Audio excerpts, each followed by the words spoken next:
Et bonsoir à toutes et à tous. Je m'y attendais pas, Franck. J'espère que vous allez bien. C'est Maxime.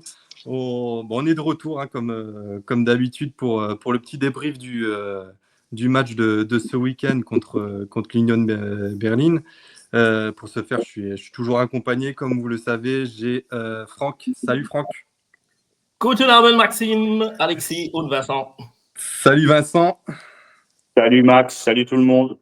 Et salut Alexis, le petit dernier de la bande qui vient faire l'émission. Salut Maxime, merci pour l'invitation. Ben, merci encore à vous trois d'être présents pour ce petit débrief du match de ce week-end. Du coup, on va commencer un peu par la présentation du programme. Donc, on va parler bien sûr du match. On parlera également du départ de Mike Tulberg qui a quitté. C'était un peu la bombe de la semaine. On parlera aussi de Ligue des Champions, les dates qui ont été annoncées, plus le tirage des FV Pokal et la prolongation de Kovac jusqu'en 2027. Et puis on fera une petite analyse mercato. C'est bien comme ça qu'on a Alexis pourra nous donner aussi un peu son avis sur le mercato de Dortmund. En plus, on a la chance, c'est qu'on avait deux loustiques qui étaient présents à Dortmund pour assister au match.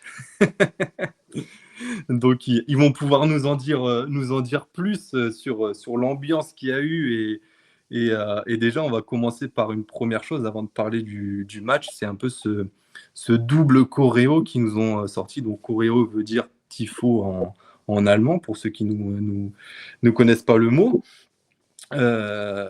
Extraordinaire. Je pense que vous qui l'avez vu en direct, Franck et Vincent, moi personnellement, au début, ils m'ont fait un peu peur parce que c'est vrai que vu de la télé, en blanc comme ça, on voyait rien du tout. On voyait pas un peu ce que ça voulait représenter et tout.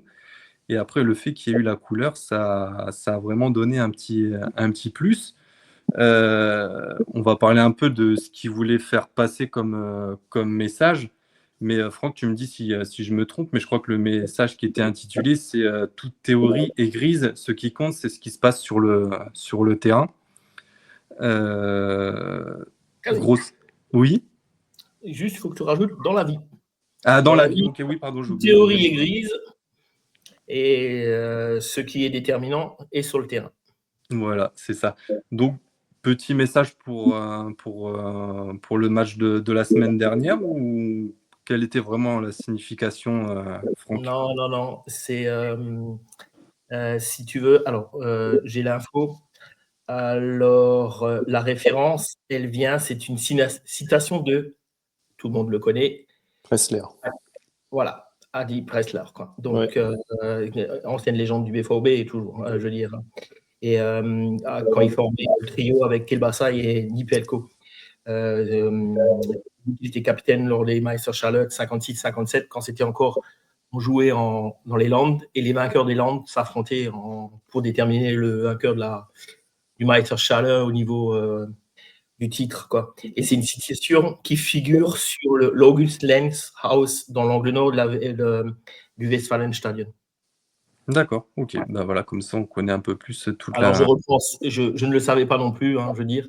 C'est Julien qui nous l'a fait traduire, quoi, je veux dire, enfin, fait comprendre, quoi, vu que lui, il a beaucoup de références là-dessus, quoi. Ouais, Mais c'est pour ça qu'au début, c'était blanc, on voyait pas grand-chose, et puis ils ont fait un terrain vert pour bien montrer les deux différences de couleurs. Ouais, parce qu'ils reprennent aussi une partie avec l'Alt Wiese, maillot blanc aussi, je veux dire, et ça, il y a pas mal de connotations et de rapports à tout ça, quoi, je veux dire. Ouais, il y avait beaucoup de rapports sur différents thèmes sur ce tifo. Toi, Alexis, pareil, t'en as pensé quoi magnifique, splendide, comme d'habitude, franchement. En plus, je m'y attendais pas, honnêtement. Ça faisait longtemps qu'on a vu un petit tifo comme ça, entrée, début de saison, comme ça. Je sais pas si c'est quand la dernière fois qu'on en a vu un comme ça d'entrée dès le début de la saison, mais en tout cas, agréablement surpris. Et en soi, je trouve que le message, il est bien en connotation avec l'actualité au club. Parce que vraiment, voilà, quoi, ce qui se passe sur le terrain, ça nous intéresse. Et Je sais qu'on va attaquer le sujet après, mais il y a des petites choses quand même qui sont défaillantes. Hein. Franchement. C'est clair, ouais, qu'on va partir après sur la rencontre. Après, il y avait Vincent qui avait un peu leak en disant qu'il avait entendu parler que il y avait peut-être un choréo en début de saison. Je crois que tu en avais parlé lors de l'émission, donc tu as tapé Bon, après, moi, j'ai dû faire appel à un ami pour le voir. Oui. Parce que je ne le voyais pas. Moi, j'étais j'étais juste à proximité de la ZUD, alors je voyais rien du tout. C'est ça, mais c'est vrai que c'est un peu dommage ceux qui spoilent un peu avant qu'on voit le résultat, ça sert un peu à rien. Donc voilà. Je fais un petit coucou à notre ami Mathéo qui nous écoute, qui avait fait l'émission avec moi pour l'interview de l'Union Berlin, et je sais que Franck l'ont croisé. Le chat noir de l'Union de Berlin. Donc, écoute, merci à toi d'être venu et pour la dernière fois l'émission et puis nous écouter, Mathéo, c'est super cool. Parlons maintenant concret et rentrons dans le vif du sujet. Tout d'abord, on va partir sur la composition d'équipe. Au de Gaulle, pas de changement, toujours Kobel en défense, Ben Sebaini, Anton et la nouvelle arrivée Anselmino qui, à peine arrivé dans la semaine, débarque déjà en tant que titulaire, donc on va pouvoir en parler un peu sur sa première titularisation. Sur les pistons, toujours Svensson à gauche, à droite Couteau, milieu de terrain, quelques petits changements quand même avec Bellingham, Sabitzer et Brandt qui fait son retour, et en attaque Bayer, Guirassy. Est-ce qu'il y a quelqu'un qui veut dire quelque chose au sujet de cette compo ou rien de plus? Le 3-5-2, je trouve que c'est pas forcément le dispo le plus adapté en vrai quand on voit l'effectif. Surtout au niveau des latéraux. Même si je trouve que Couteau a fait un bon match, c'est la petite satisfaction du match. Franchement, c'est agréable. Je trouve il y a plus d'envie par rapport à la saison dernière. Mais franchement, je sais pas si c'est le dispositif le plus adapté vraiment. Je sais pas ce qu'en pensent les autres, mais entièrement d'accord. C'est clair que, en fait, on a vu du Dortmund tout cracher un peu. C'est deux mi-temps encore complètement différentes. 45 premières minutes qui ont été difficiles, où on a envoyé des longs ballons vers l'avant inutiles et débrouillez-vous devant pour faire quelque chose. C'est ça. C'était, alors, pour moi, ce que j'ai mis en note, c'est le ballon qui circulait lentement. C'était brouillon, on savait pas trop quoi faire, moi, sur cette première période. Toi, Franck, du coup, qui était sur place, qu'est-ce que tu en as pensé déjà dans un premier temps, la première période, et après on parlera de la seconde. Mon Dieu. Alors, peut-être c'est le système le plus peut-être pas adapté. Enfin, vu l'effectif, c'est le système le plus adapté. Après, pour l'ADN de notre club, c'est le système le moins adapté. Mais vu le recrutement et le mercato, et vu la philosophie que met Kovac en place, c'est le truc. Oui, c'est son jeu. Après, comme on en parlait, vous avez Anton qui est dans une défense à 3 est très bon. Dans une défense à 4, il sera très mauvais. Dans toutes les défenses où il a joué, que c'était à Hanovre ou à Stuttgart, il a joué en défense à 3. Quoi. C'est un gars qui ne sera pas joué en défense à 4, ça veut dire avec 2 axiaux, quoi, je veux dire. Après, c'était mieux parce que dans l'intensité, tu as certains joueurs qui ont débloqué un peu, qui ont débloqué le match, genre Couteau, mais au milieu de terrain, c'est. Ah non, il fallait se mouiller la nuque. C'est lunaire. Complètement perdu. C'est lunaire. C'est pas digne de Dortmund. On n'a pas eu Papy Grosse, mais Joël et moi, on s'est fait chier les 3 quarts de la première mi-temps. C'est comme un peu contre Sampaoli, je veux dire, ça a dû attendre 25 minutes. Au bout de 25 minutes, ça a commencé un petit peu à bouger, mais sinon, il ne s'est rien passé. Quoi. Alors, vous prenez la Juve, vous prenez Essen, vous prenez le match à Sampaoli, vous prenez ce match-là, on joue la même philosophie.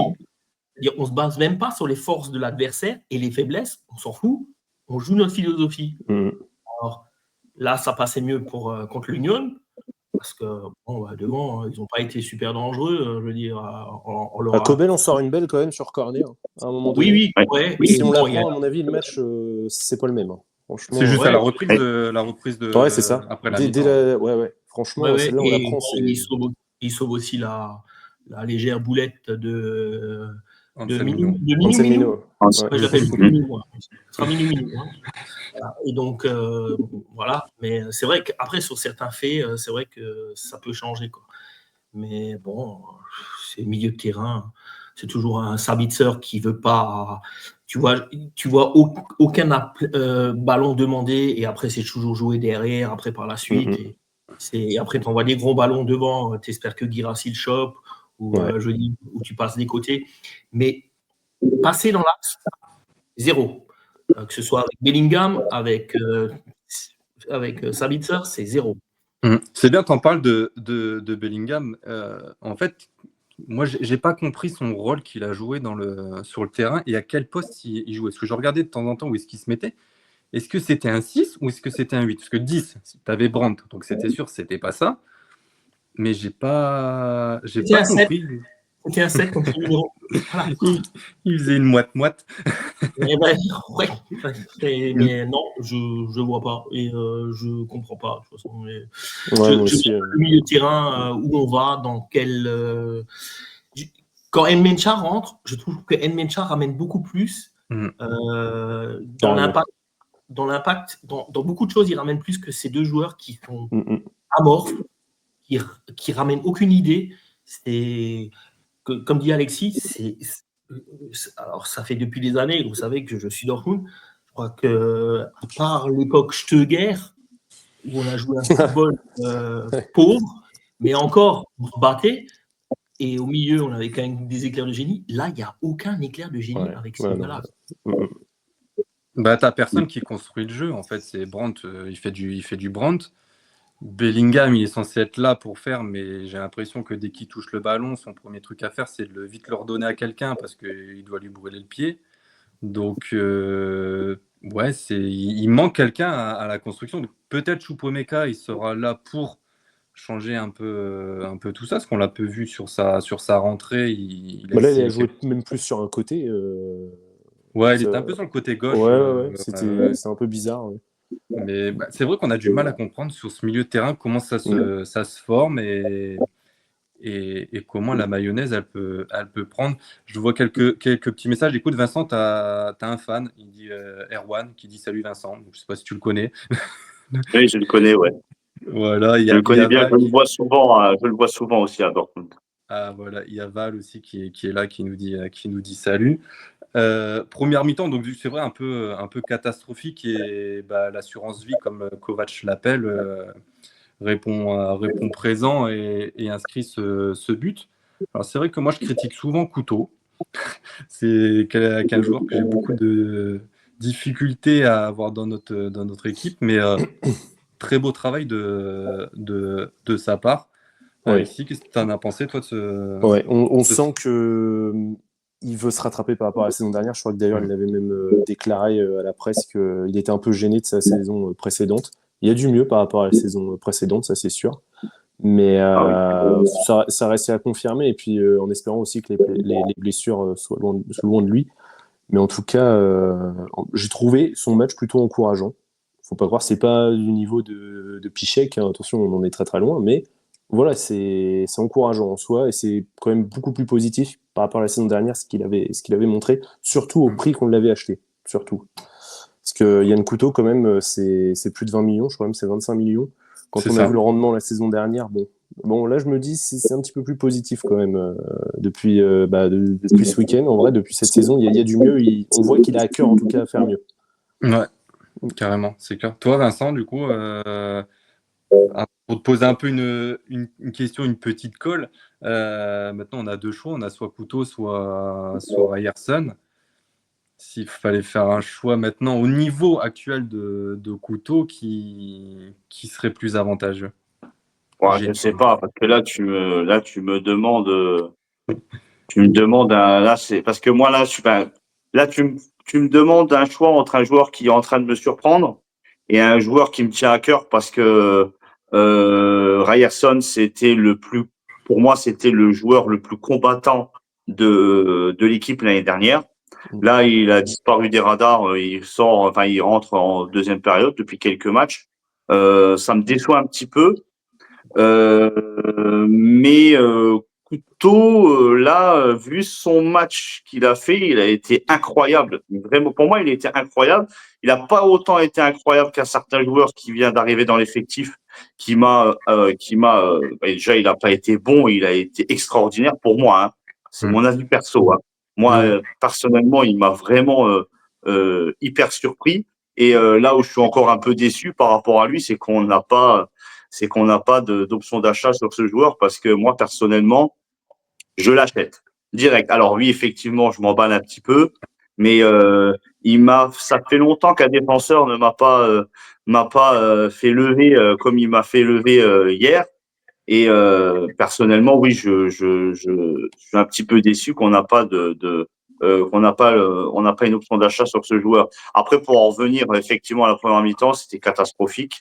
Encore une fois, comme l'a si bien dit Franck, c'est pas du tout le jeu de Dortmund. Il n'y a pas cet engagement dès le début du match. Tu te fais chier, c'est clair. Et je ne comprends pas pourquoi on ne démarre pas avec Nmecha et Chukwuemeka et Bellingham.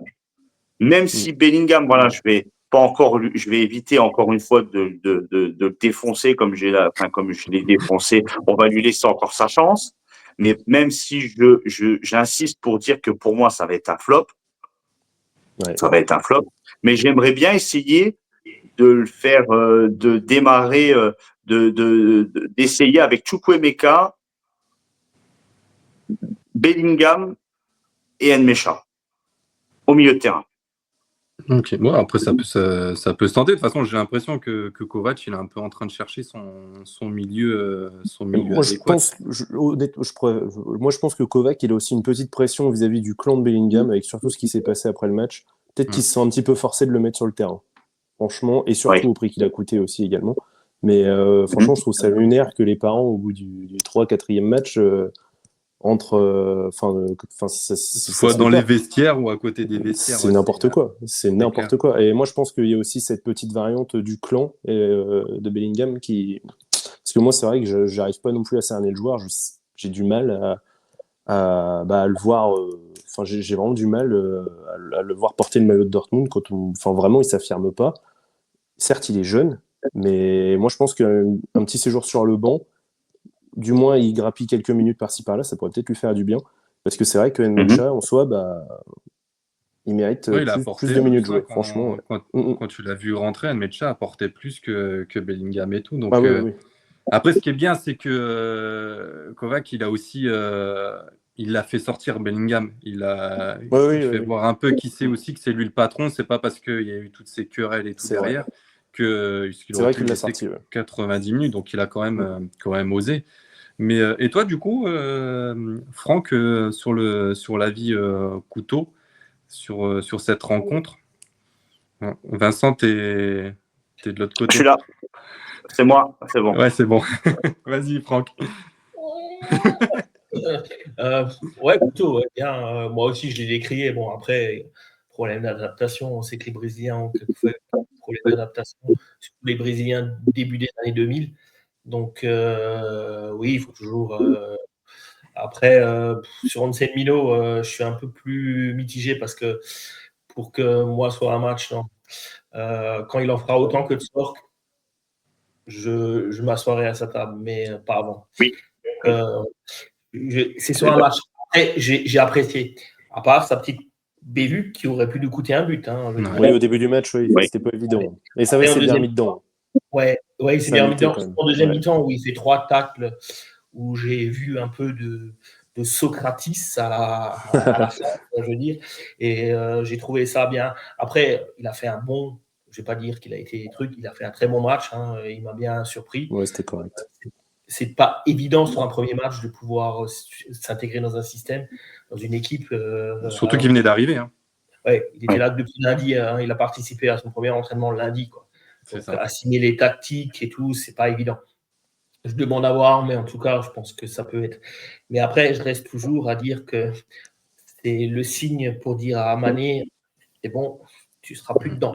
Surtout si on va récupérer, bon, on ne risque pas de récupérer de toute façon avant un mois nos 3 premiers. Donc ça veut dire Chan, Schlotti et de toute façon Zule, il va en avoir encore un peu plus longtemps.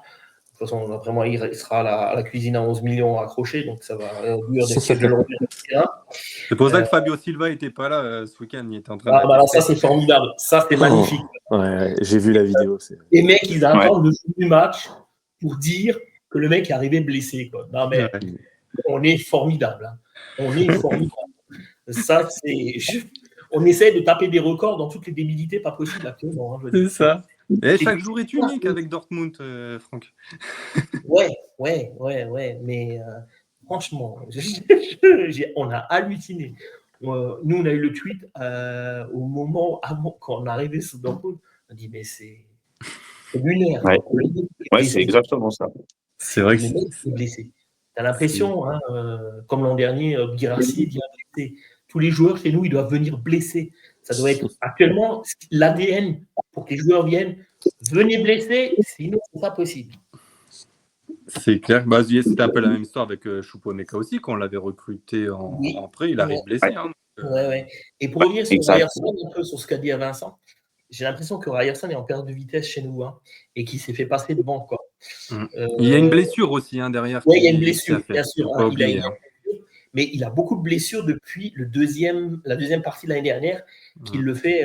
Après, on l'a beaucoup utilisé. C'est ça. Beaucoup de postes. Hein, il a joué à gauche, à droite. Et il a placé dans la charnière centrale. Donc, il a enchaîné.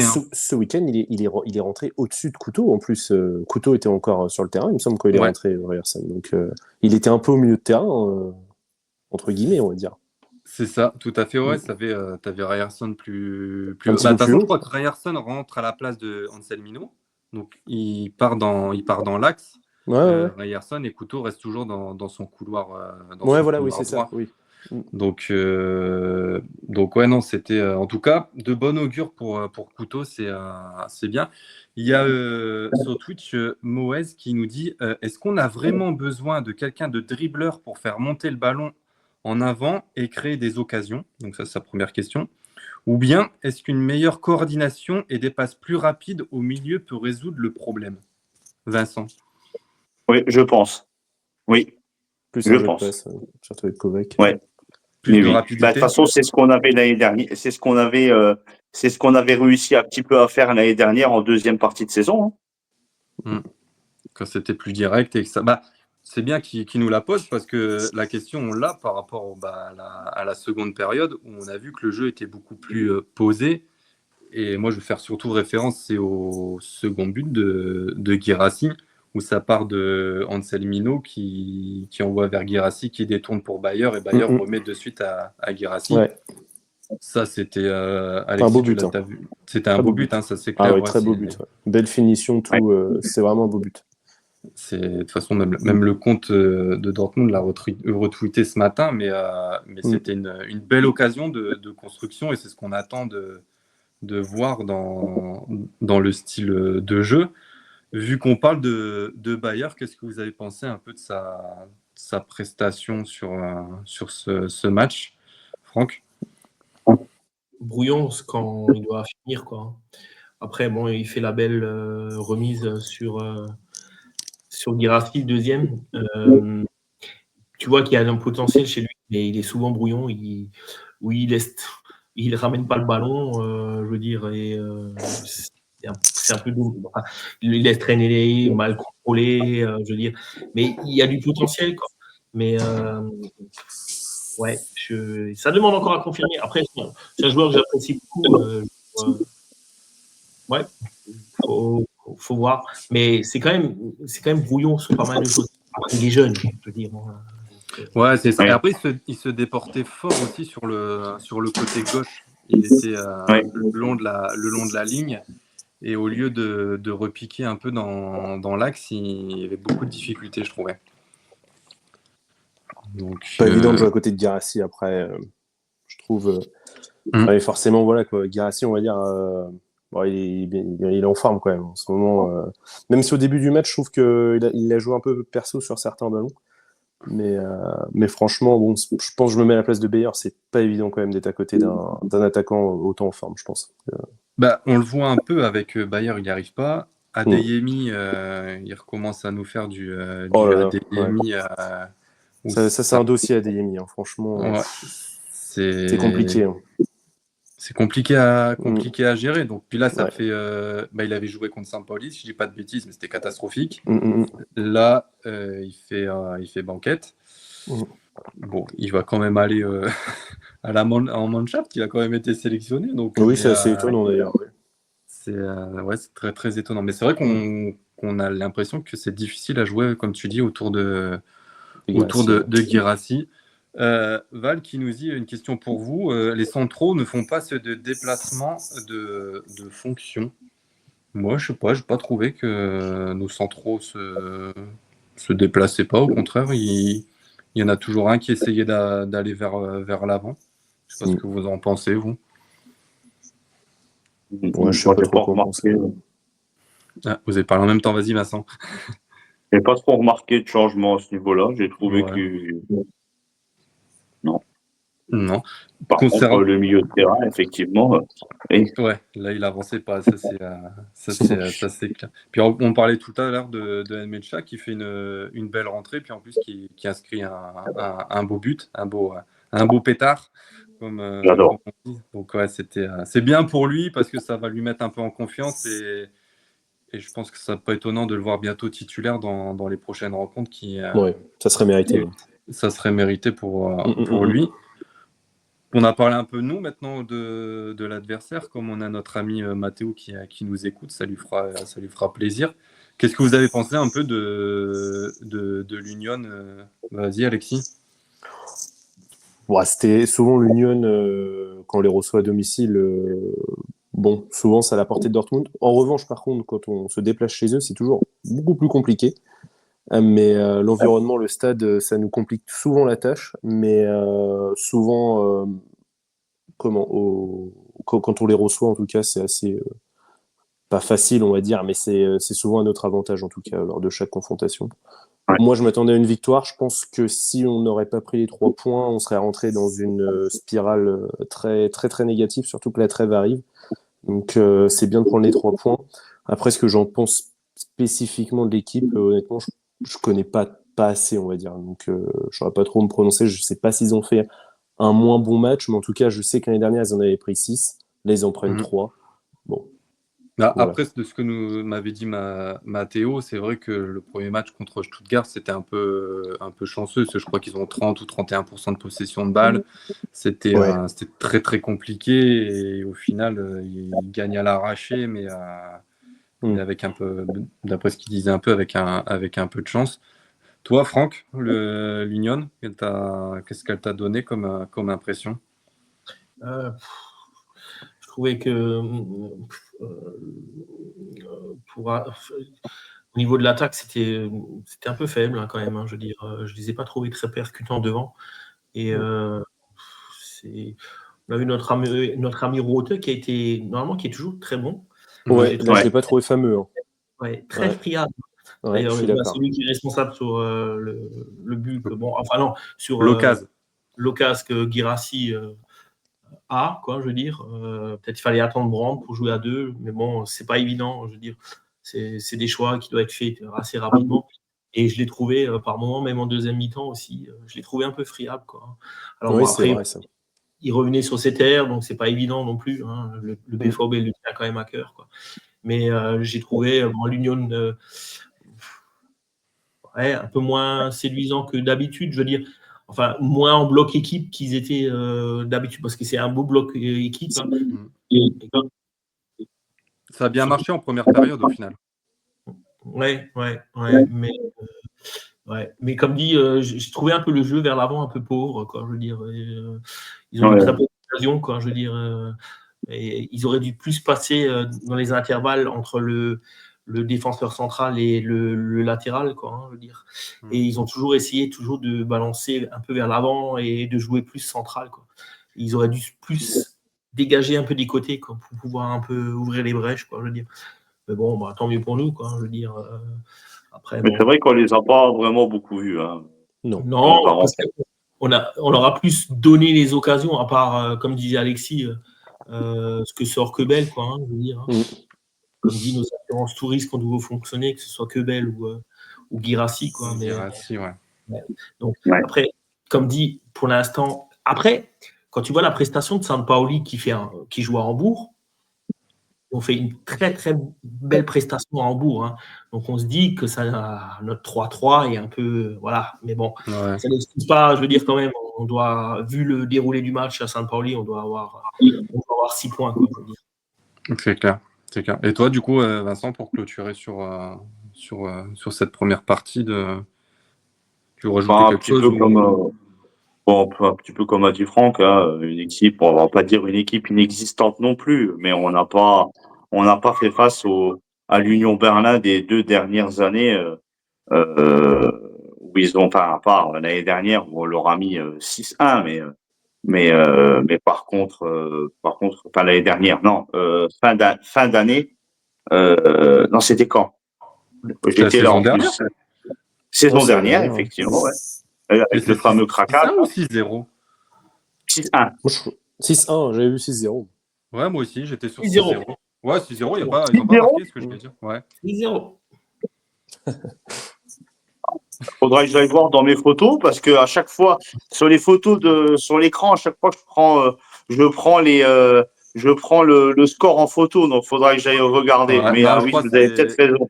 C'est 6-0, Vincent, je crois, parce que quand j'avais fait les petites infos sur les stats, je crois que c'était parce qu'ils se prennent quasiment une valise depuis 2019 quand ils viennent chez nous. Hein. De toute façon, c'est aucune victoire pour eux de leur côté. Est-ce qu'il y a quelqu'un qui veut rajouter quelque chose au sujet du match ou avant qu'on parte sur un peu les résultats de la journée et finir sur le classement pour cette première partie? Non, moi c'est tout bon. Je pense qu'on a tout dit. On a fait le tour. Hein. Ouais, c'est ça. Au niveau du coup des résultats un peu du week-end, Franck, du coup, tu en as parlé juste avant. Il y avait le derby de Hambourg, donc avec une victoire de Sampaoli qui. Comme quoi, ouais, comme tu as dit tout à l'heure, le 3-3 n'était pas mérité. Moi, j'ai vu que. Attends, on se voit pas. Mais. Pas Elliot. Ok, 6-0, Vincent. Voilà. Ouais, pardon. Oui, merci, c'est gentil. Il me semblait que c'était 6-1. Donc, écoute. Tu sais, avec Franck, le plus souvent, les résultats, la mémoire. Oui, non, mais lui, on peut rien lui cacher à lui. Ah ouais, non. Le pauvre Matteo a souffert ce week-end avec tout ce que j'ai lui ai balancé comme info de Bundesliga. Mais après, c'était une super belle rencontre. C'est clair. Donc, du coup, pour revenir un peu sur les différents matchs, donc Saint-Pauli qui s'impose à Hambourg. Leipzig qui fait 2-0 à Heidenheim. Alors là, on va en parler un peu plus de ce match-là. Donc, c'est Bremen contre Leverkusen. Leverkusen revient en force. Donc, voilà, c'est ça. Donc ça, on va pouvoir en parler brièvement parce que comme on est là, on a dit qu'on parlait plus de Dortmund que du reste des clubs. Mais il gagnait 3-1, je crois, c'est ça, vers la fin du match. Et à 11 contre 10. Et à 11 contre 10, et ils finissent à 3-3. C'est vrai, grosse surprise. On en avait parlé un peu au début, lors de la première émission, en disant, bon, Leverkusen, qu'est-ce que ça va devenir? Qu'est-ce que ça va être? Et bien là, c'est en train de faire un gros pchit. Moi, je l'avoue, franchement, avant que Kovac arrive... Oui. Vas-y, Alexis. Je l'avoue, franchement, avant que Kovac arrive, j'étais vraiment plus chaud sur le profil de Ten Hag. Hein. Vraiment, moi, je l'assume pleinement. Et franchement, je suis bien content qu'il ne soit pas venu dans la roue parce que franchement, il est déjà... Enfin, il n'est plus là, quoi. Donc, ouais. Franchement, c'est... On prend la cause de l'Ajax. Ouais. Et le coup. Hein. Ça n'a rien donné. Et d'ailleurs, le premier coach qu'on a pris de l'Ajax est aussi allé les représenter aussi. Oui, c'est vrai en plus, oui. Le Peter Bose. Ouais, Non, mais Peter oui, Bosch. c'est. Ouais. Mais oui, On parle, vraiment, on parle d'Edin Terzic, apparemment. Ouais, Ouais, c'est ce que aïe, j'allais aïe, aïe. dire. Ah, je l'ai pas vu celle-là. Ouais. si. Je pense Si, que si. c'est le faux plan pour lui. Ça, c'est. Ah putain, Je, j'espère pas. Ouais. je sais pas ce qui va devenir ça, parce qu'au final, bon, alors, le fait qu'il le vire au bout de 2 jours, je trouve ça hyper surprenant parce qu'il n'y a que 2 journées et il en reste encore une paire derrière. Mais je pense, on en a parlé un peu Franck en off, il y a quelque chose que derrière, il s'est passé quelque chose. Oui, pour moi, oui. Il y a des joueurs qui ont dû parler, je pense, Oui, des cadres, c'est sûr. Ouais, je pense aussi. Quand tu vois la réaction des joueurs au 3-3, moi j'ai regardé le match, j'ai regardé la deuxième mi-temps, tu vois les joueurs, même sur la deuxième mi-temps, tu as l'impression que les joueurs ont laissé tomber le coach, quoi, je veux dire, franchement. Et, je ne suis pas étonné. Moi, je l'avais dit. Hein. J'avais dit que ça n'allait pas durer longtemps. Hein. Et ça n'a pas duré longtemps. Ouais. On Mais aurait je sais pas si sûrement c'est vraiment une bonne idée. Hein. Je sais pas si c'est vraiment une bonne idée. Hein. Parce que j'en parlais justement avec un ami moi, ça m'a fait un petit peu rigoler, mais il m'a dit, ouais, c'est peut-être un petit peu trop tôt. Et puis, effectivement, c'est quoi le message que tu envoies au futur coach, quoi? C'est ça. Et puis surtout à toutes les recrues, parce que je suppose que sur les recrues qui sont arrivées, c'est un peu peut-être son choix aussi, où il a donné son avis. Je pense que c'est Cairo quand même beaucoup qui a fait l'effectif, quoi. Hein. Je pense pas que Ten Hag a choisi beaucoup de joueurs là-dedans, quoi. Je veux dire, Donc, ouais, c'est vrai que c'était un peu la bombe du jour. Avec, Et juste, c'est quel média qui envoie Terzic à Leverkusen? Alors, il faudra que je t'envoie ça. Je l'ai vu tout à l'heure. C'était sur Twitter et sur Facebook, en tout cas. Ça, c'est sûr. Bon, ok. mais c'était pas du build ou autre comme ça. Ça sortait. Ouais. Je sais pas d'où ça sortait, mais c'est pas hyper connu. Ouais, bon. Et pour le Werder aussi, qui fait le recrutement de Victor Boniface dans les dernières heures du mercato. Alors lui, pareil, ça reste une énigme. Ils ont pris Boniface? Ouais, dans les dernières heures, ouais, ça a été acté. Mais... Ils veulent faire le joueur quand il va montrer son genou droit, là. Ben ouais, c'est ça, c'est fou parce qu'il devait signer au Milan AC. Ils l'ont refusé à la visite médicale. Ouais, c'est ça, ils l'ont recalé. Il devait partir en Arabie Saoudite aussi pendant un moment. Ouais, ça c'était l'année dernière. Ouais. Lui, il est monté très très haut, puis ça a vite redescendu. Quand on parle d'Arabie Saoudite, un autre joueur qui a fait un choix que je ne comprends pas, un ancien de chez nous, hein. Julian Weigl, soi-disant, va en Arabie Saoudite. Hein. Et ce gars-là, comment il a pu gâcher sa carrière? Carrément. Pourtant, quand il était reparti au Portugal, j'avais vraiment eu un bon feeling, quoi. Je me suis dit, c'est bon, ça va repartir et tout, mais non. Ouais, mais non. Après, tu connais l'argent. Hein. Voilà.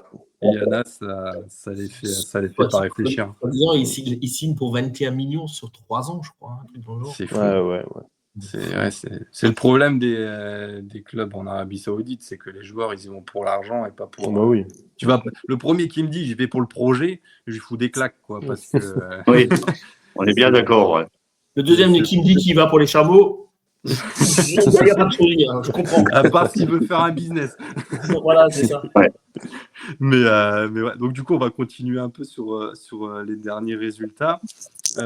Stuttgart, du coup, qui s'impose 1-0 contre Gladbach. Hoffenheim qui s'incline 3-1 contre Francfort. Donc Francfort, c'est vrai qu'il fait une belle, un beau début compliqué, de saison. Hein. Un beau début de saison. Ouais. Je les vois en deuxième position cette année. Quoi. Ouais, ils sont vraiment bien armés. Hein. Cette saison, j'ai vu le match. Ils ont un effectif, pas dire qui est pléthorique, mais ils ont un effectif de qualité, quoi. Avec des joueurs qui sont capables dans tous les domaines.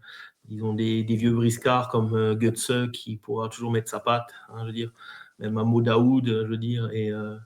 Et surtout, ils ont quelques belles pépites en jeunes, je veux dire.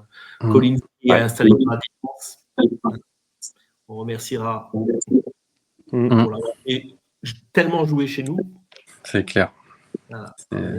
Encore, ça va être très très coton. Je sais qu'on va reparler en coupe. On va en parler juste après, par rapport au tirage de la Pokal. Du coup, on finit juste avec les derniers matchs.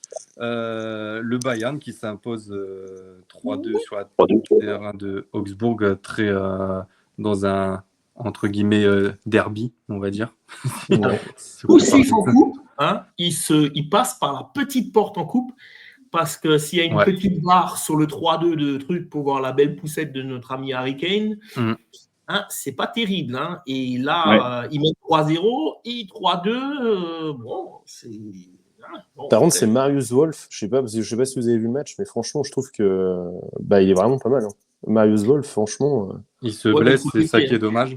Il s'est blessé. Hein. Il est sorti assez. Oui, mais en tout cas, j'ai vu son début de saison. Il est vraiment. Très, très intéressant, ça se voit qu'il s'éclate. Franchement, il s'éclate à Augsbourg et c'est assez encourageant pour la suite. Quoi. Et après, le Bayern joue à la boxe aussi avec, comment il s'appelle, leur arrière-droit là, qui est français qui est rentré. Boé. Ouais, Boé. Allez, comment il lui a mis, il a mis KO, je sais pas comment il s'appelait le joueur, mais... Il est bien tombé raide, hein, le Porin. Alors, on finit juste avec les deux derniers matchs. Donc, on a Wolfsburg qui a fait match nul 1-1 contre Mainz, donc nous. Et mais pourquoi à chaque fois je ne vois pas le dernier match quand on n'est pas en direct, ça marche? Je crois que c'est Köln qui gagne 4-1 à domicile contre Freiburg. La petite surprise, la surprise du début de saison. Ouais, justement, au niveau du classement, si on on les voit pas, bien sûr. On les voit pas du tout. On les voit pas du tout, mais c'est vrai que c'est la grosse surprise avec Freiburg qui gagne. Oui et non. On avait parlé. Moi, j'ai des explications là-dessus. Vu que j'ai en plus pas mal d'affinités avec Fribourg et pas mal d'amis là-bas. Alors, Dirk Schuster a repris l'année dernière, Julian Schuster a repris l'année dernière. Il était le co-traîneur de notre ancien ami Christian Streich, qui est un gars formidable. Et je pense qu'il a vivoté l'année dernière un peu sur ce qu'a fait Streich.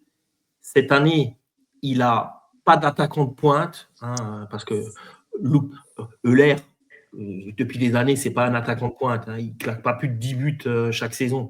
Ils n'ont pas d'attaquant de pointe. Ils ont un Griffo qui est très vieillissant. Et ils ont perdu Richard qui s'est éclaté contre Hoffenheim. 2 buts, 1 passe décisive. On remercie Raquel pour ne pas avoir fait le forcing, pour ne pas prendre Ritsu Dohan aussi. C'est clair qu'on était dessus en plus. Donc, c'est ça. C'est encore Donc, je pense que Fribourg, cette année, Schuster, on va voir, ça va être la saison de... Bon, ils sont sur ces 2 défaites. Hein, ils peuvent bien sûr remonter. C'est que 2 matchs. Mais ils ont déjà, à domicile, ils ont couaqué contre Augsbourg. Là... 4-1 contre une équipe de Köln qu'on ne voit plus jouer le bas du tableau. C'est pas leur prochain adversaire, mais... justement, c'est ce que j'étais parti faire, regarder un peu leur prochain calendrier. Ils reçoivent Stuttgart et ils vont au Werder. Donc, c'est le derby de la BAD. Hein. Ils ne s'aiment pas du tout le club. Donc, ça risque d'être... voilà. Et puis, ça joue l'Europe aussi, Freiburg. Oui. Ça joue l'Europe. Ils n'ont pas un effectif non plus XXL. Ils ont des problèmes avec Adamou devant. Je veux dire, ils n'ont pas de gars tranchants. Hein, et comme dit, ils ont Griffo sur la pente descendante. Ils ont plus Ritsu Dohan. Et ils n'ont pas vraiment recruté, je veux dire, de gros calibres. Après, ils ont la même charnière centrale avec Linhart, Günther. Je veux dire, et je crois que Kubler est à droite et l'autre Günther et Ginter, voilà, Günther à gauche et Ginter dans l'axe. Donc, est-ce que en gardien, quoi. C'est clair que ça va être compliqué. Là, j'étais en train de regarder leur programme qui met jusqu'à fin octobre. C'est horrible pour eux, hein, parce qu'après, ils reçoivent Offenheim, ils vont à Gladbach, ils reçoivent Francfort et ils vont à Leverkusen. Offenheim encore un ennemi en plus pour eux aussi, parce que c'est aussi un derby là-bas.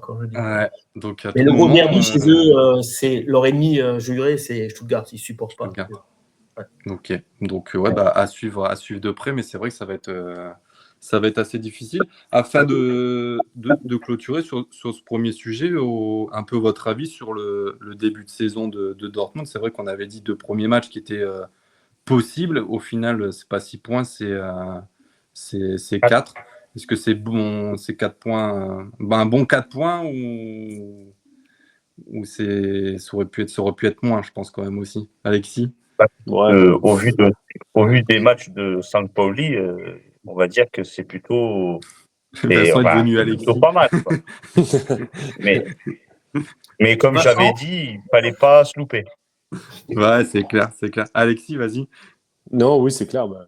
Comme le disait Vincent, il fallait pas se louper, mais bon, ça reste assez dommage, on va dire, le premier match, les débuts d'avance, bon, c'est dommage. Franchement, on perd 2 points bêtement, c'était pas nécessaire, on va dire. Franchement, ouais, c'est ça, voilà, quoi. On aurait pu faire bloc bas, et puis voilà, quoi. Mais c'est du grand Dortmund, en fait. Voilà. Peut-être la trêve leur fera du bien et on verra un peu au retour. Donc, Les trêves sont faits pour qu'on récupère les blessés, c'est tout. C'est pas du bien. Ouais. On va croiser les doigts qu'il n'y en a aucun qui revienne avec des blessures. Schlotti va revenir là, normalement. Ouais, fin du mois. Hein. Ouais, normalement. Fin septembre, début ça va faire du bien. C'est clair. Ouais, mais après, il n'aura pas joué pendant quand même plus de 6 mois. Il faudra lui laisser. Quand même, il va falloir laisser un peu de temps, ouais, c'est clair. Ouais. C'est clair. Ok, donc du coup, on enchaînera sur Heidenheim à la reprise de la Bundesliga. Donc, on va clôturer sur le premier sujet. C'est un peu la bombe de la semaine et qu'on n'avait peut-être pas vu arriver au moins d'aussitôt, au vu de sa prolongation au mois de juin-juillet, je crois. L'entraîneur de la réserve, du coup, Max Tulberg, qui quitte le Borussia Dortmund. Que dire, que faire, c'est dégoûté. Ouais, vas-y Alexis. Moi, je suis dégoûté, franchement. Déjà, il était venu en intérim la saison dernière. Franchement, ça se voyait que c'était un gars qui était très attaché au club. Je l'ai encore vu en vrai contre Saarbrück en fin de saison dernière. Il perd, mais je sais pas, genre il est attachant comme coach. Ça se voit, il aime Dortmund, il respire Dortmund. Il avait un peu un tempérament à la Klopp, en fait. Franchement, j'ai vraiment aimé quand il était sur le banc de Dortmund la saison dernière. Là, le club a voulu faire confiance, prolongation de contrat, tout ça, mais je pense que, bon, voilà, je crois qu'ils ont payé 1 million, le club, je sais plus c'est lequel en question. Bon, voilà, je pense que il a voulu passer un niveau au-dessus, et puis voilà, jouer au niveau pro, et puis voilà, ça peut être compréhensible. Peut-être aussi un accord dans la signature du contrat, de dire que si il y a un club qui se pointe et autres. Ouais, vas-y Franck. C'est le cas, hein, il y avait une clause dans le contrat. Il y avait un club qui mettait, et si c'était un club professionnel, donc il pouvait partir. Donc, du coup, la direction, normalement, c'est le Danemark et ça serait le FC Midtjylland, Midtjylland, voilà, c'est ça. Bon petit club quand même pour Claude. Attention. Oui, c'est une belle progression. C'est pour ça, c'est compréhensible, franchement. Pour le moment, la place, elle est bouchée en équipe première, donc c'est totalement compréhensible. C'est ça. Après, ce qui est dommage, c'est de le voir partir aussitôt, parce que au bout de la réserve, il a, je pense, construit un peu son équipe, et c'est vrai que partir déjà à fin août, c'est un peu compliqué. Donc, et toi, Vincent, du coup, sur ce sujet? Vous avez tout dit. Après, on se sépare encore une fois d'un amoureux du BFORB. Mais après, je pense que quelque part, s'il pouvait pas accéder à l'équipe première, pourquoi pas essayer avec une nouvelle page, une nouvelle histoire ailleurs, surtout dans son pays d'origine. Surtout que j'aime beaucoup les clubs danois, enfin certains beaux clubs danois. Et il me semble, comme tu l'as dit, que c'était le FC Midtjylland. Ouais, c'est ça. En fait, oui, c'est vrai que c'est plutôt un gros club dans ce championnat. Ouais. Il y a aussi Nordjylland et puis Copenhague. Voilà. Mais ce club-là, ça pourrait peut-être être une belle histoire pour lui. Mais bon, c'est comme il l'a dit, comme a dit aussi Alexis, il avait ce tempérament à la Klopp. Et j'ai même eu l'impression d'avoir un peu vu du Terzic en lui. Et peut-être pas sur le plan tactique, mais sur ce qui dégage, l'aura qu'il avait sur le banc. Et ça, c'est toujours ça fait toujours un petit peu mal de voir ce genre de personnage quitter notre club, quoi. Ouais, en fait, quand on parle un peu de Klopp, c'est par rapport à sa célébration lors de la victoire. Alors, je sais plus où. Contre Heidenheim, ouais. Voilà, c'est ça. Ouais, C'est vrai c'est vrai. tu Dans sens le parterre, il a lâché les chevaux et il a tout Mais donné. même dans la tenue vestimentaire, il est habillé, il Ouais. avait le gros sweat Dortmund. Enfin, il y avait quelque chose qui se passait. C'est sportif, quoi. C'est, ouais. C'est ça. Bon, en tout cas, c'est vrai que c'est une grosse perte pour Dortmund. Donc, si j'ai compris, c'est l'entraîneur adjoint qui reprend la relève. Mais par contre, petite question, il y a Schmelzer aussi en adjoint dans l'équipe. Non. Il est chez les plus jeunes, lui, je crois. Schmelzer, il est chez les 19. Ouais, c'est ça. Ah, et chez les 19, parce que j'avais vu une photo avec quand ils étaient tous les deux, donc c'était peut-être venu faire Non, Schmelzer, il est chez les 19, quoi. Et vu D'accord. que Stuttgart avait les 19 avant, quoi, je veux dire, c'est pour ça. D'accord, ok. Parlant des U19 qui font un très bon début de saison et ça a l'air de bien fonctionner avec le nouveau coach. Donc c'est bien, il faudra voir un peu ce que ça donne en Youth League. Je pense qu'on a fait un peu le tour sur Mike Tulberg. Hein, En tout cas, ça s'est fait très rapidement. Ça, on n'a pas trop vu venir. C'est vrai que c'est arrivé comme ça d'un coup. Bon, le club a pris quand même 24 heures pour dire l'officialisation, mais ils l'ont dit juste avant le match contre Gladbach, la réserve. Mais écoute, on lui souhaite en tout cas bon vent, une bonne carrière, puis on aura peut-être l'occasion de le recroiser, soit peut-être un jour en Europe ou sinon en Bundesliga qui reprendra un club, ou qui sait, peut-être un jour chez nous. Hein, on ne sait pas, tout va vite dans le foot.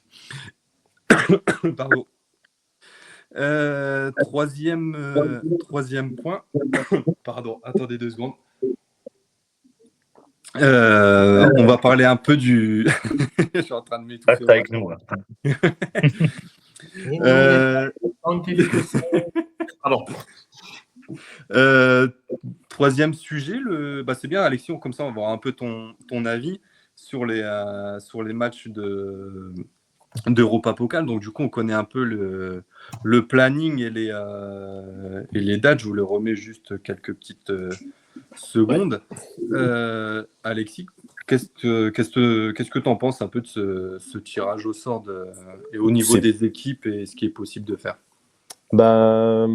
C'est pas non plus un tirage de la mort, mais je trouve nos adversaires vraiment très homogènes.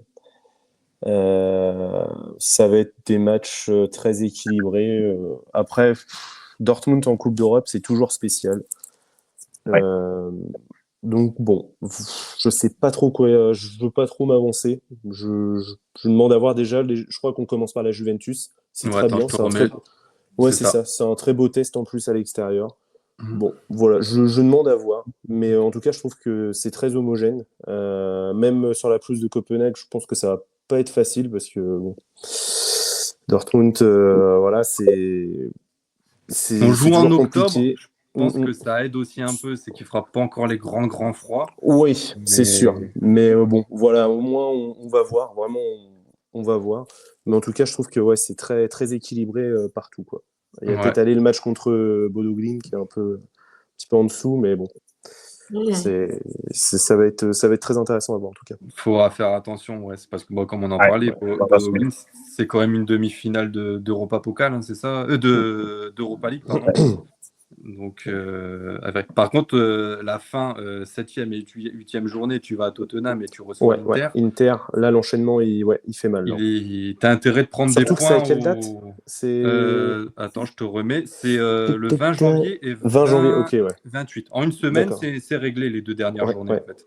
Donc, bon, peut-être pas les 8 premiers en vrai. Hein. Je sais pas si on sera dans les 8 premiers pour la qualification d'office, mais je pense que on va faire ce serait bien qu'on soit 12-13 et puis voilà quoi. Si on fait 12 points, ça sera bien. Ouais, c'est clair, ça sera une bonne augure. Bon, après, de toute façon, on l'a vu l'année dernière, on a fait les 16e aussi contre le Sporting, donc faut voir un peu au niveau des autres équipes. Toi, Vincent, du coup, tu avais déjà donné ton avis, mais un peu sur le programme d'enchaînement des matchs. Ça va? Tu veux que je te le remette comme ça, c'est plus simple. C'est un peu varié. Oui. Après, voilà, je l'ai dit. Je sais que Franck, il grince des dents quand je dis ça. Moi, je suis un amoureux de la boulie, c'est la boulie. Moi, je suis un amoureux de la LDC. Après, c'est sûr que maintenant que je vois vraiment le calendrier, c'est un peu, je sais pas. L'enchaînement des matchs, il est un peu spécial. Je voyais pas trop ça comme ça, mais après, ouais, je maintiens, je vais essayer quand même de maintenir ce que j'ai dit la dernière fois, parce que j'aime pas retourner ma veste. Je nous vois bien être dans les 8 premiers cette année. Ah oui, Ok. quand même. Et oui, il maintient, il lâche pas l'affaire. Ben, j'espère, hein, mais Oui, on ouais. espère. Mais Ouais, ça sera, je suis ça sera sceptique quand même. compliqué. Après, Ouais. c'est vrai que le fait qu'il y a maintenant ce forme de championnat, il suffit d'avoir regardé la saison dernière, on voit Paris qui est quasiment à 2 doigts de se faire éliminer et au final, c'est eux qui la remportent. Mm. Ce nouveau format fait vraiment tout basculer, tout jouer et tout est possible maintenant dans cette compétition. Et toi, Franck, bon, tu as déjà donné aussi ton avis, mais sur les enchaînements des matchs, est-ce que c'est assez bien varié? Ouais, pour une Coupe Afrique, oui. Ok. On l'a gagné en 97 quand on était champion. Voilà. Bon, Voilà. après, une ligue enfin bon, c'est l'USCL maintenant, mais une ligue comme ça où tu mets les 4 premiers, non. Après, moi, je ne me vois pas. J'ai même des doutes qu'on sera dans les 24 premiers. Quoi, je veux dire. Après, je peux avoir tort, j'espère. Enfin, je veux dire, je sais qu'en Ligue des Champions, dès qu'on met la musique, j'ai l'impression qu'il y a certains joueurs qui ont les interrupteurs qui s'allument et qui commencent à jouer au foot. Bah, DMI. Ouais, voilà, genre ADMI, Ouais, dès qu'il entend la musique pour aller se marier, tu sais, oh, il est là, il croit qu'il allait, il va avec sa copine et il y va, quoi. Je veux dire. C'est vraiment trop court, quoi, je veux dire. Ça, c'est pas faux. Ça, c'est pas faux.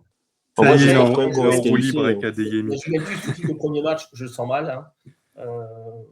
Et après, mais il nous faut la qualif parce que sinon, il n'y a plus de mercato pendant au moins 3 ans. Là. C'est ça aussi. Oui. C'est ça l'envers du décor. Dortmund, je veux dire, depuis des années, il faut être dans les 4 premiers en boule de cigare pour être dans l'UCL. Il faut arriver, au passage, les groupes, et arriver au moins 8e de finale, voire quart, pour avoir financièrement le truc. Et logiquement, en Coupe d'Allemagne, il faut pouvoir passer, enfin, au moins être en demi et jouer le truc. C'est bien, c'est que tu me fais la petite transition comme ça. Bon, après, c'est vrai que être vraiment dans les derniers en Ligue des Champions, c'est quand même assez compliqué. Non, après, je pense pas. Mais ça va être dur, je pense. Je ne vois pas dans les 8 parce qu'on affronte quand même, vu le calendrier, parce que tu joues à Juventus, la City, tu le joues en quoi? En journée 4, hein, je crois. Attends, je te remets ça. Hop. Donc, tu as City en journée 4. Donc, tu as potentiellement 2 défaites. Donc, tu as la pression à domicile tout de suite contre Villarreal. Il ne faudra pas souper. Après, tu as le match piège contre les Norvégiens. Et après, tu vas à Tottenham. Donc, et le dernier, tu joues contre l'Inter. Donc, si tu as vraiment mal commencé la phase des 4 premiers matchs, hein, ça veut dire tu te mets beaucoup de pression. Et après, il faudra aussi voir, il y a tellement de paramètres entre les blessés et compagnie. Je veux dire, tout. On peut être dans les 8, j'y crois pas. Être dans les 24, je l'espère. Mais si on prend mal le tournant, on peut même se retrouver bien derrière. Quoi, je veux dire. Ouais, c'est ça. Et surtout qu'il faut savoir qu'avec ce nouveau format, il n'y a pas de version en Europa League et autres. Donc, c'est comme tu as dit, la PSG était à 2 doigts de se faire éliminer. Hein. Ils doivent, je veux dire, leur survie, je veux dire, sur le match à Stuttgart, hein, qu'ils l'ont bien sur les 2 derniers matchs, hein, où ils ont bien pris le tournant. Et après, bon, ils ont été stratosphériques à partir de janvier. On va rien dire. Ils l'ont, on n'en parlera plus et on ne veut plus rien savoir. Voilà. C'est clair. Ouais, s'il vous plaît. Voilà, tu m'as fait une petite transition, c'est bien, Franck, tout à l'heure. Donc, on parle de l'Europa, de la Ligue des Champions, pardon, mais on va parler aussi de la Coupe d'Allemagne, donc la DFB Pokal. Tirage au sort. Bon, je pense qu'on ne pouvait pas faire pire, peut-être. Si, le Bayern. Le Bayern. Ouais, mais le Bayern en Coupe d'Allemagne, mais ces dernières années. Ouais, voilà, tout à fait. Bon, bah du coup, ça sera l'Eintracht Francfort. Donc, à Francfort en plus. Et à Francfort. Chez eux. De toute façon, on ne peut jamais jouer à domicile. Je crois que le dernier, c'est quoi? C'est Offenheim? Ou il y en a eu un entre deux? Je crois que c'est Offenheim pour moi. vu notre parcours, de toute façon, il est assez réduit. Voilà. Donc, C'était en quelle année c'est vrai, ouais. Franchement, c'était en quelle année? Parce que j'en ai même plus souvenir. Là, j'ai pas la date, mais je dirais au moins 2-3 saisons, peut-être. Ouais. Grand max, ouais. Donc, l'Eintracht, donc, ça sera difficile. Après, c'est pas impossible non plus, parce que eux aussi jouent la Ligue des Champions, donc ils vont avoir l'enchaînement des matchs, comme tu as dit, Franck, tout à l'heure, les blessures et puis on ne sait pas comment la saison ira, parce que la rencontre est le 25-26 octobre, c'est ça, je crois. Donc c'est encore très long. Vincent, toi, du coup, petite réaction rapide sur le tirage. Voilà, comme vous l'avez dit, hein, encore une fois, tirage compliqué. Je crois que j'ai l'impression que j'aurais préféré tirer le Bayern. Mais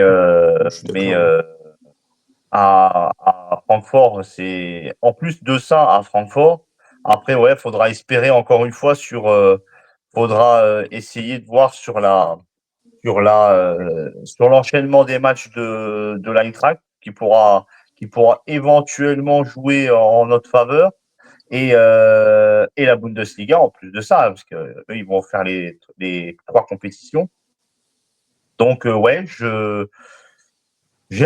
pour le coup, j'ai un peu peur.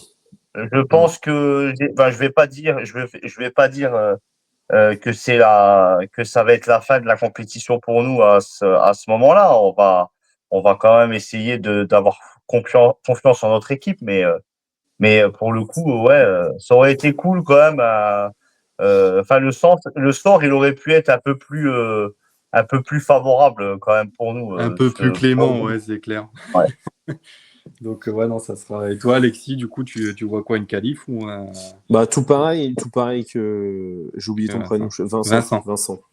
Tout pareil que Vincent. Surtout, moi, ce que je veux, c'est que les joueurs se défoncent parce que, en fait, Pokal, depuis quelques saisons, c'est laborieux, hein, franchement. Donc, ils connaissent pas le mot, hein, chez nous.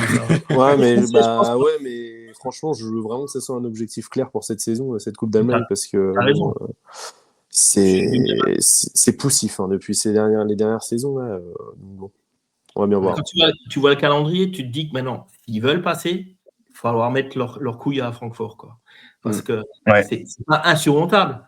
Si tu prends le match mais à corps, quoi, tu les bouscules, il y a moyen de faire quelque chose. Mais si tu es attentiste, tu vas jouer à la baballe et tu vas faire les petites remises avec Casper le fantôme, là, dit notre ami Sabitzer, et avec Job qui fait pas le job. Donc on va rigoler. Hein, et c'est juste pour le parcours de Francfort. Francfort recommence le 12 septembre. Ils vont à Leverkusen. Ils reçoivent Galatasaray. Ils reçoivent l'Union de Berlin. Ils vont à Mönchengladbach. Ils vont à l'Atlético de Madrid.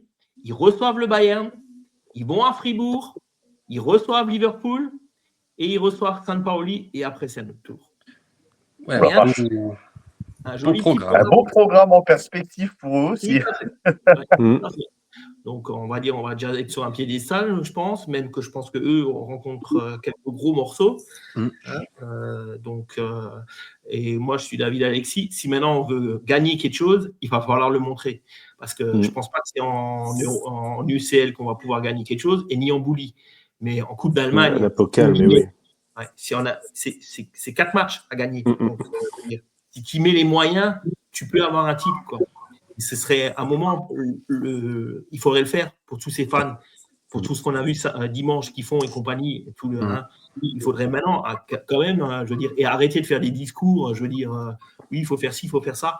Là, maintenant, comme a dit le Coréo, c'est les actes sur le terrain. Il faut montrer. Il faut répondre présent, c'est clair. Voilà. C'est bon. On verra d'ici là. De toute façon, on aura l'occasion d'en reparler sur les émissions du mois d'octobre et voir un peu l'évolution des deux équipes. On va parler de la prolongation de Kovac, brièvement, parce qu'on en avait là. Franck a déjà rendu. J'ai rien compris. Bon, c'est vrai qu'on en a parlé, je crois que c'était la dernière mission, l'avant-dernière, je ne sais plus, donc on va pas se répéter. La dernière, merci Vincent.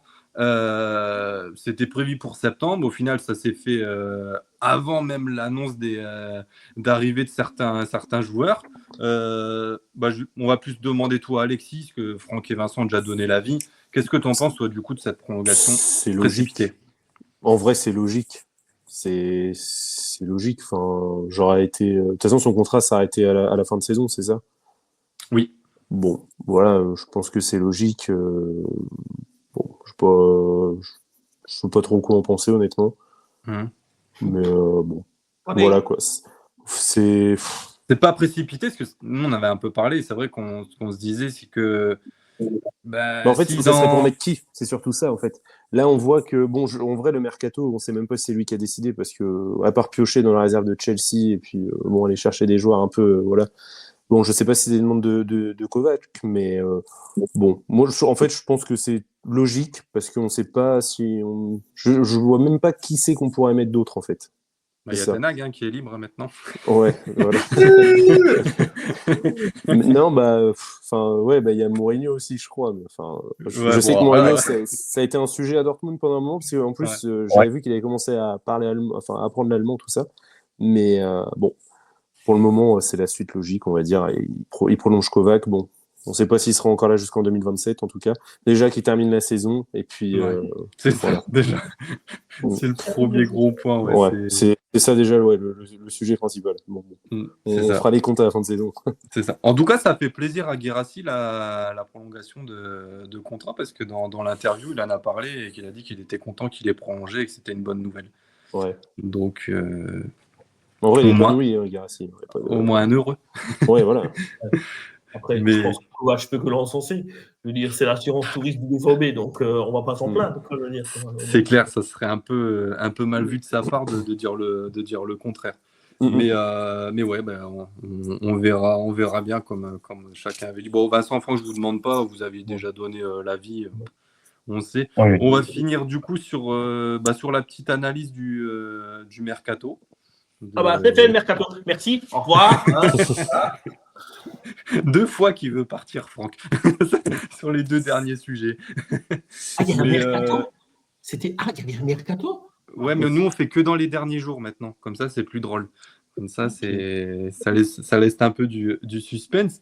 Je reprends juste, du coup, ma petite note, parce que j'ai vu qu'il y avait quelqu'un qui avait fait un beau petit truc. Alors, au niveau des entrées, donc Jude Bellingham pour 30 millions, Fabio Silva pour 22, Yann Couto pour environ 20, Choupo-Meka pour 20 plus bonus. Daniel Svensson, je le compte aussi parce qu'il faisait partie un peu du budget Mercato 6,5. Et le gardien de Bochum, Patrick, comment il s'appelait déjà lui? Dreves, merci. Bon, 200 000 euros. Ok. Au niveau des sorties, on fait Guitens 56 millions, Koulibaly 7,5, Moukoko 5 et Reina 4. Koulibaly blessé à Strasbourg. Ah, déjà, mais ok. non, Bon, sérieux. C'est la patte Dortmund, ça. Bon, il paraît sur une longue période en plus. On arrive sur une balance négative de environ 27 millions d'euros. On nous disait qu'on avait un budget de 30 millions.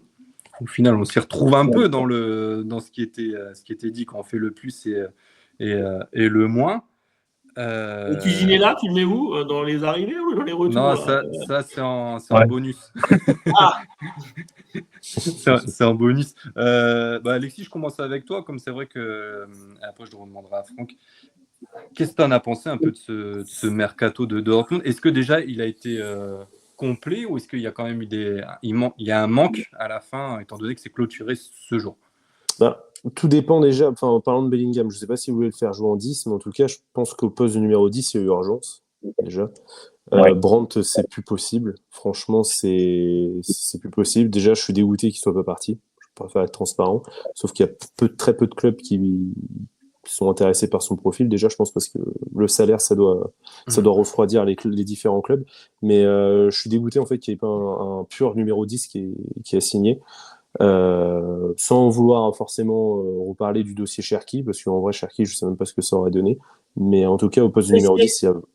Blessé. Oui, blessé aussi. Justement, c'est pour ça, je pense qu'en termes de comptabilité, il y aurait eu quelque chose. Mais en tout cas, je pense qu'en numéro 10, il manque quelque chose. Et en doubleur de Guirassy, en soi, je trouve que Fabio Silva, Bon, voilà. Bon, il a fait une cher. saison plutôt. Ouais, voilà, c'est cher. Wolverhampton sont assez contents de s'en séparer, de ce que j'ai compris. Et il a fait une saison correcte, on va dire, la saison dernière. Mais après, bon, on va bien voir ce que ça va donner là. Mais en tout cas, je pense qu'avoir mis autant de ronds sur ce profil pour qu'en plus il soit en backup de Guirassy, je trouve que c'est pas terrible. Franchement, je suis désolé, mais c'est pas terrible. Dortmund nous ont habitués à de meilleurs mercato en tout cas, mais depuis 2 ans, c'est assez compliqué quoi. Je sens qu'en fait, ça va être le même scénario, c'est qu'on va arriver au mercato hivernal, on va faire un prêt de 1 ou 2 joueurs, comme les saisons dernières, on va chercher un Madsen, ou Sancho, enfin un profil comme ça. Et puis voilà, on va finir la saison, on va remonter au classement, et puis voilà. Mais ouais, non, je suis pas globalement satisfait du mercato. Le prêt de Anselmino, bon, il a fait bonne impression, mais en fait, ce qui est énervant, c'est que les dirigeants ont des oursins dans les poches et ils ont du mal à sortir l'argent pour s'attacher à des profils de joueurs qui puissent s'inscrire dans la durée à Dortmund, quoi. Est-ce qu'il y a l'argent C'est aussi, ça qui m'ennuie. c'est un peu la question aussi, et c'est que c'est un peu compliqué au vu de. On le voit un peu, je veux dire, sur les chiffres qui sont sortis quand ils ont fait la présentation. Au final, c'est quoi, c'est 6 ou 7 millions de bénéfices à la fin. Donc, c'est vrai qu'il y a énormément de charges, il y a beaucoup de dépenses. En plus, il y a le stade qui commence aussi à se faire un peu vieillissant, où il commence à mettre pas mal de ronds aussi dedans, surtout avec une magnifique cuisine. Mais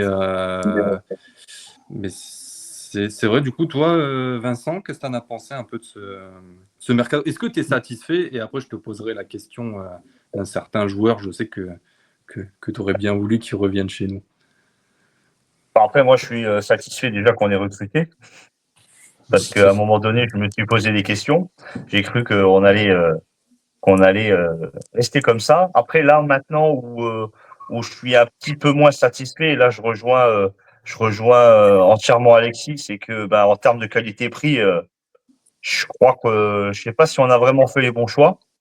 Parce que c'est vrai que mettre 20 millions, 20 millions, il me semble, sur Fabio C'est Silva. ça, ouais. 25, ouais. Fabio Silva, bonus. Fabio Silva Fabio Silva, pour avoir vu un petit peu ce qu'il était capable de faire, je suis quand même hypé. Mais maintenant, j'aurais peut-être pas mis les 20 millions.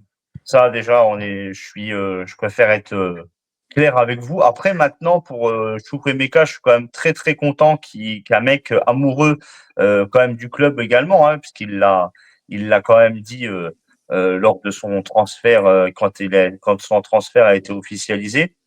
Je suis très, très content.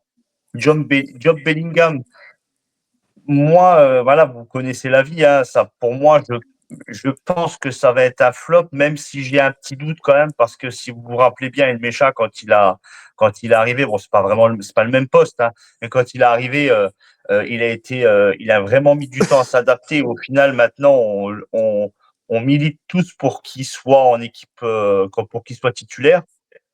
Et puis on a Svensson, parce que tu en as parlé. Svensson, je vois un gros potentiel en lui, même s'il a été un petit peu décevant ces derniers matchs comparé à ce qu'il nous a montré quand il est arrivé chez nous.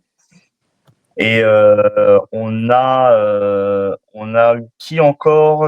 Anselmino. Voilà, je l'ai dit, au début du live. Anselmino, pour moi, si maintenant il fait des matchs comme il l'a fait hier, je suis dégoûté qu'on n'ait pas inclus une option d'achat dans le transfert. Voilà. Ouais, c'est vrai que j'avais oublié de mentionner Anselmino. Bon, comme c'est un prêt, il n'y avait pas de dépenses en retour. Et pour conclure, Franck, toi, qu'est-ce que tu en as pensé un peu de ce mercato? Satisfait ou il y a un manque quelque part?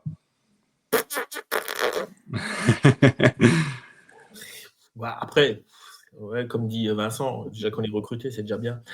Après, on va laisser le temps aux gens qui ont été recrutés de s'installer dans le club et de prouver qu'ils ont une certaine valeur. On ne sait jamais, hein, je veux dire. On ne va pas juger tout de suite des joueurs qu'on n'a même pas vus, quoi. C'est vrai que Fabio Silva, on n'a pas entendu vraiment que du bien, je veux dire. Après, qui sait? Est-ce qu'ils l'ont recruté pour... de toute façon, on sait que Guirassy, ce sera sûrement sa dernière saison chez nous. Hein. Je vois mal qui va faire une 3e saison chez nous. Enfin, tout dépendra de la saison aussi. Hein. Si saison Qatar, ça sera vite vu. Je ne sais pas si tu as lu je te couvre, Franck, oui, l'article de Roux qui parle de lui proposer une prolongation. Alors attention, c'est eux qui disent, c'est pas le club ou des autres, mais qui disent qu'ils devraient lui proposer une prolongation rapidement. Sinon, ça risque d'être problématique pour le club, quoi. C'est ça.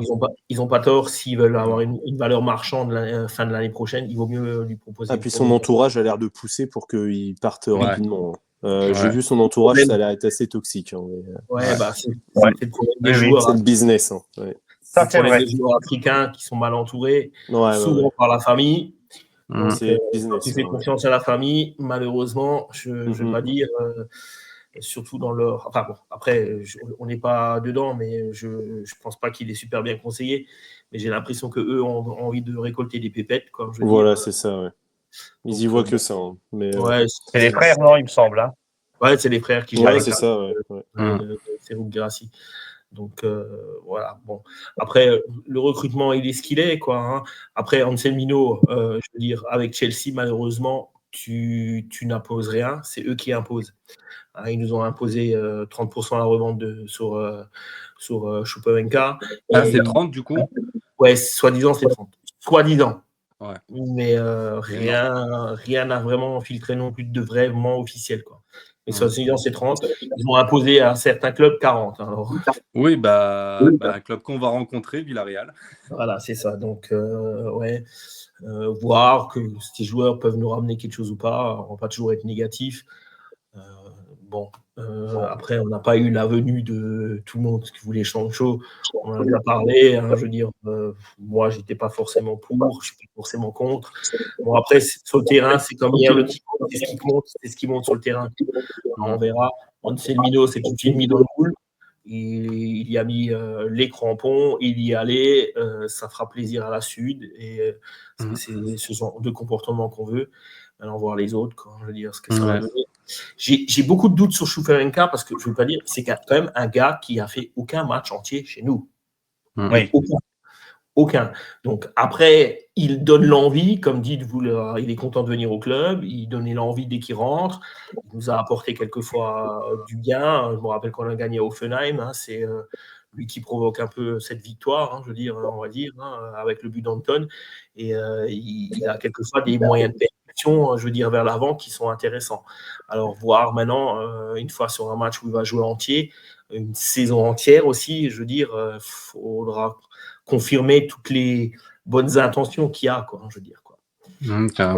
Comme dit, on ne sait jamais sur un mercato, ils sont peut-être plantés, peut-être qu'ils ont bien visé. On n'est pas des gros spécialistes non plus, on émet notre avis. C'est ça.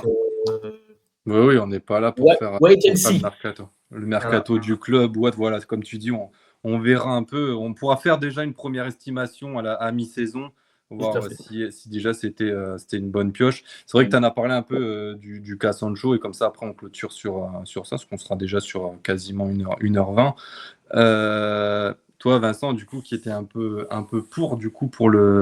pour le voir revenir, est-ce que tu es un peu déçu ou choix logique, sachant qu'il est parti à West Ham, c'est ça?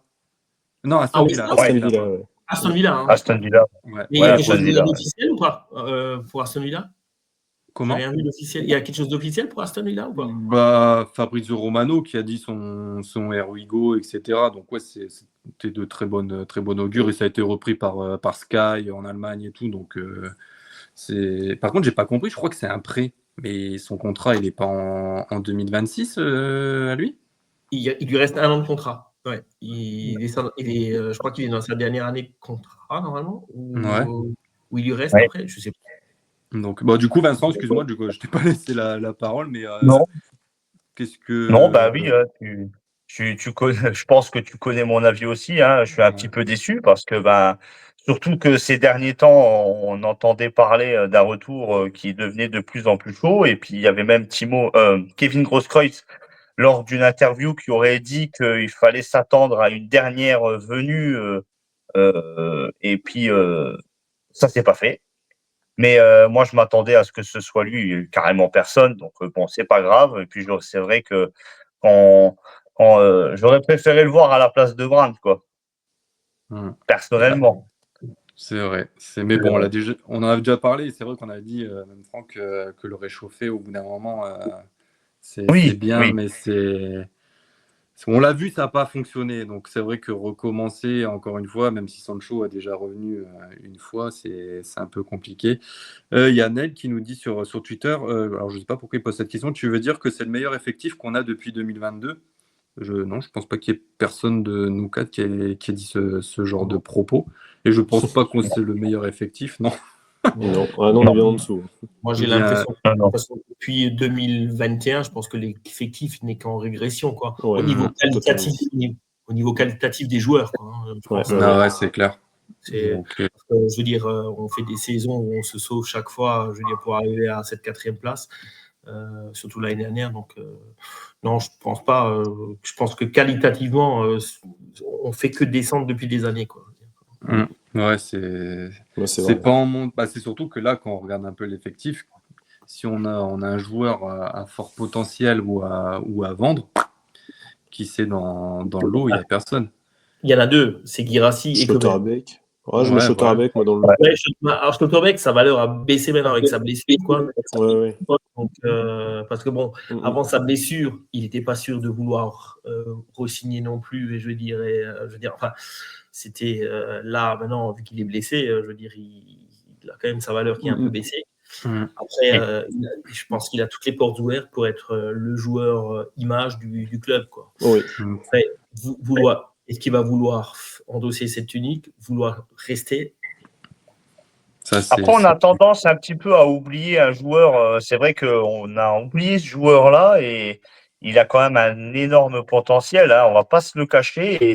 Mais par contre, il a disparu des radars. Je sais pas ce qu'il devient. C'est Julien Duranville. Oh là. Oh oui, ça fait longtemps que j'avais entendu.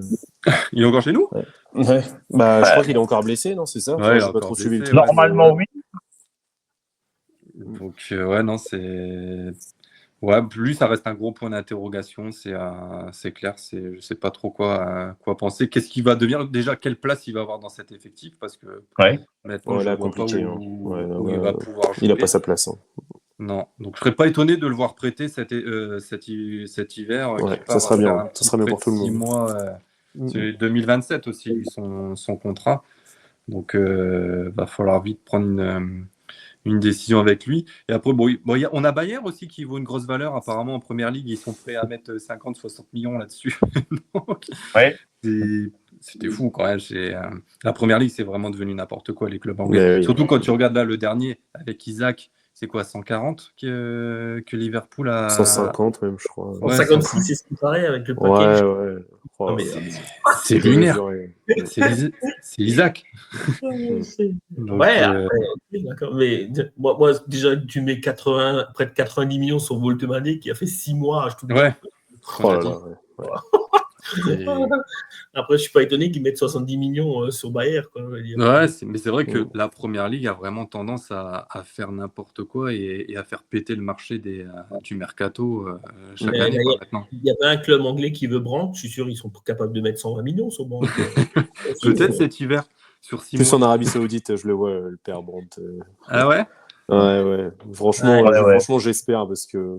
Ouais. Ou peut-être en Espagne, ça lui irait peut-être bien aussi. En Arabie Saoudite, c'est bien. Il pourra blablater avec les chameaux. Il sera aussi nonchalant qu'eux, quoi.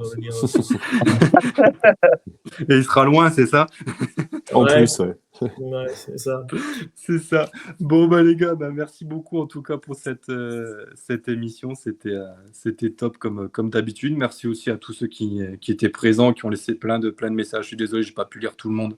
Parce que tout gérer, je vais devoir prendre un stagiaire qui s'occupe en même temps de. Brandt.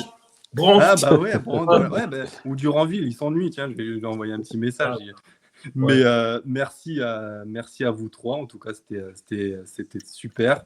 Et on se revoit dans petite trêve, du coup, pendant 15 jours. Si pendant ce temps-là, il y en a un qui passe et qui est supporter français de Heidenheim, je suis là. Ça m'intéresse pour faire une interview. Je pense pas trouver. J'ai fait un peu le tour des réseaux, il n'y a personne. Donc, ça sera compliqué. Donc, ça sera peut-être mon premier échec sur ce genre d'émission. Mais bon, c'est comme ça. Polo Wagner, il n'est pas fan de Heidenheim. Non, c'est bon. J'avais le choix avec l'Union et j'ai bien fait de prendre Matteo. C'était un très bon gars. Et n'hésitez pas, voilà, je redis, mais allez voir son site, le Fußball. C'est vraiment une mine d'or pour ceux qui aiment la Bundesliga et tous les championnats allemands parce qu'il parle vraiment de tout. Je vous souhaite une bonne soirée. Merci à votre écoute. Merci à vous trois. Et puis, Franck, comme on dit en Allemagne. Tschüss. Tschüss. Tschüss.